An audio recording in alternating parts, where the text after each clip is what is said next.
In this specific lecture, we will study about the some restrictions which are being followed जब हम resonance structures draw कर रहे होते हैं किसी भी organic molecule का. So let's have a look at the lecture in detail.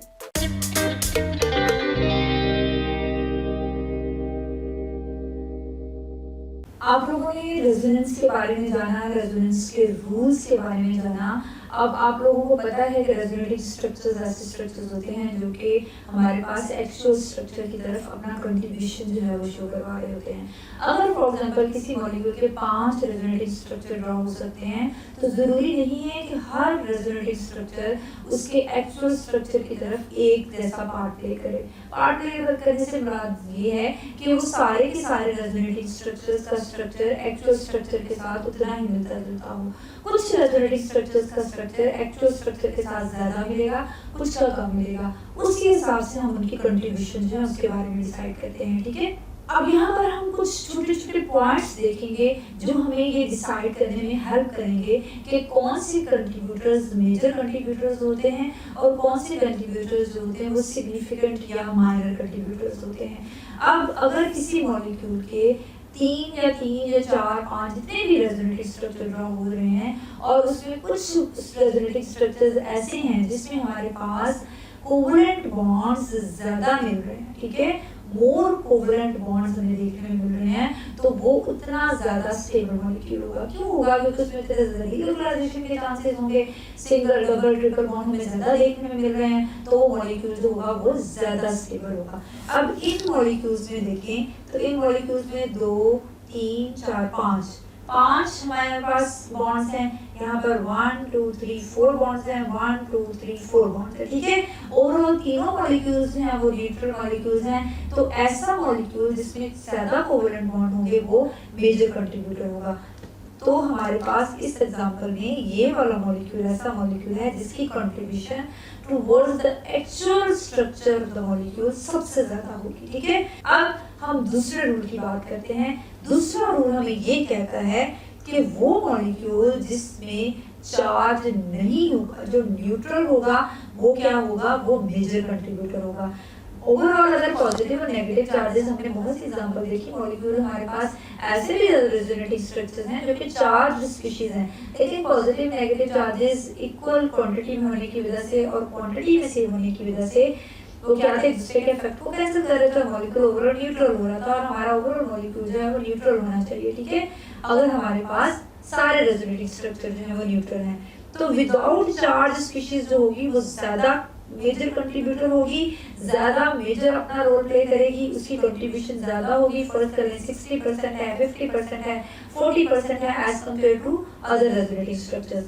तो यहाँ पर ये वाली स्पीशीज जो कि चार्ज सेपरेशन के बगैर है, चार्जेस के बगैर है, उसकी कंट्रीब्यूशन ज्यादा है towards the resonative structure as compare to दो स्पीशीज जिसमें हमें चार्जेस देखने में मिल रहे हैं.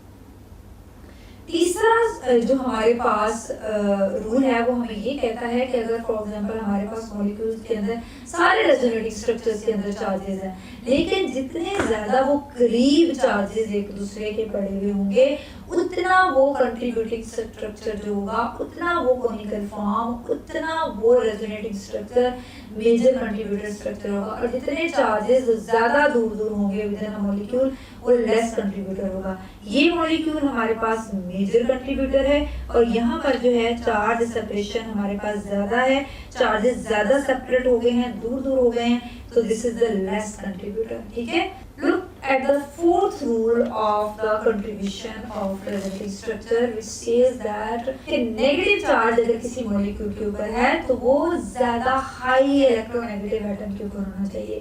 क्योंकि हाईली इलेक्ट्रोनेगेटिव एटम आपको पता है उसको उसके पास ये टेंडेंसी है कि वो इलेक्ट्रोनेगेटिव चार्ज को होल्ड करके रख सकता है. जितना वो होल्ड करके अपने नेगेटिव चार्ज को रख सकेगा उतना वो ज्यादा स्टेबल होगा, मेजर कंट्रीब्यूटर होगा. यहाँ पर ये वाला मॉलिक्यूल कार्बन की निस्बत ऑक्सीजन ज्यादा इलेक्ट्रोनेगेटिव है, नेगेटिव चार्ज ऑक्सीजन के ऊपर है, मेजर कंट्रीब्यूटर है. यहाँ पर कार्बन के ऊपर नेगेटिव चार्ज है, लेस इलेक्ट्रोनेगेटिव है एज कंपेयर टू ऑक्सीजन, तो this is a minor contributor. ठीक है, अब किसी मॉलिक्यूल, अगर फॉर एग्जांपल यहाँ पर तक तो हम बात कर रहे थे कि अगर कुछ मॉलिक्यूल्स जो हैं हमारे पास जो हैं वो मेजर कंट्रीब्यूटर्स हैं, कुछ जो हैं वो माइनर कंट्रीब्यूटर्स हैं, ठीक है। लेकिन अगर एक हमारा मॉलिक्यूल हमारे पास ऐसा आ जाता है जिसमें हमारे पास जो रेजोनेटिंग स्ट्रक्चर्स ड्रॉ हो रहे हैं वो बहुत मिलते जुलते हैं, जितने ज्यादा इक्विवेलेंट रेजोनेटिंग स्ट्रक्चर्स होंगे, ऐसे रेजोनेटिंग स्ट्रक्चर्स को जो बहुत मिलते जुलते होंगे, जिस तरह बेंजीन के केस में आपने देखा जिसमें हम 3 बॉन्ड्स दिखा रहे थे, वो हमारे पास जो थे वो आप कह रहे इक्विवेलेंट रेजोनेटिंग स्ट्रक्चर थे और मेजर कंट्रीब्यूटर थे। और वो जो 3 रेजोनेटिंग स्ट्रक्चर जिनकी बात की जिनके ऊपर हम एक डबल बॉन्ड हम कह रहे क्रॉस सेक्शन लगा रहे थे और दो बॉन्ड लगा रहे थे और माइनर कंट्रीब्यूटर्स। तो अगर किसी मॉलिक्यूल के इक्विवेलेंट स्ट्रक्चर ज्यादा हैं, 2 से ज्यादा हैं, 3 हैं, 4 हैं, तो वो उतने मेजर कंट्रीब्यूटर्स होंगे, ठीक है। अब इक्विवेलेंट स्ट्रक्चर्स यहाँ पर इस मॉलिक्यूल का ये भी इक्विवेलेंट स्ट्रक्चर है, ये भी इक्विवेलेंट स्ट्रक्चर है, 4 सेपरेशन है, ये प्लस और ये नेगेटिव और यहाँ पर भी प्लस और नेगेटिव और बाकी सारे मॉलिक्यूलर इलेक्ट्रॉनिक डिस्ट्रीब्यूशन सेम है, तो इसके इक्विवेलेंट स्ट्रक्चर जो हैं वो सारे के सारे मेजर कंट्रीब्यूटर्स हैं। अब जितने ज्यादा किसी मॉलिक्यूल के मेजर कंट्रीब्यूटर्स होंगे उतना ज्यादा वो मॉलिक्यूल स्टेबल होगा, ठीक है। अब इस मॉलिक्यूल में देखें नाइट्रोजन है, ऑक्सीजन है, 3 ऑक्सीजन इसको सराउंड किया हुआ है, 2 के ऊपर नेगेटिव चार्ज है, नाइट्रोजन के ऊपर पॉजिटिव है, 2 ऑक्सीजन के ऊपर नेगेटिव चार्ज, नाइट्रोजन के ऊपर पॉजिटिव, 2 ऑक्सीजन के ऊपर नेगेटिव चार्ज और नाइट्रोजन 2 ऑक्सीजन के ऊपर नेगेटिव चार्ज और ऑक्सीजन हमारे पास पॉजिटिव। तीनों के तीनों इक्विवेलेंट कंट्रीब्यूटर्स हैं रेजोनेटिंग स्ट्रक्चर्स और हम इनको मेजर कंट्रीब्यूटर्स कह रहे हैं and they are leading toward the more stable molecule. अब जो 7वीं बात है वो आप लोग वैसे मेमोराइज कर रहे हैं कि जो हमारे पास एक्चुअल स्ट्रक्चर होता है it is always more stable then all the resonating structure. जो एक्चुअल स्ट्रक्चर जिसको हम हाइब्रिड रेजोनेंस हाइब्रिड कह रहे हैं उसकी स्टेबिलिटी उसके तमाम रेजोनेटिंग स्ट्रक्चर से सबसे ज्यादा होती है। तो आई होप सो कि इन रूल्स की आपको अच्छे से समझ आई होगी। अगर आपको किसी भी रूल में कोई भी प्रॉब्लम है, लेक्चर में कोई डेफिशिएंसी रह गई है, you can mention in the comment section, I will reply you in the comment section. Thank you. So this is all about the resonance. We will meet soon in the next lecture. Till then, stay happy, keep learning, and don't forget to subscribe my channel and press the bell icon and like and share my videos if you are getting from them. And comment section में अपना feedback जरूर देते हैं।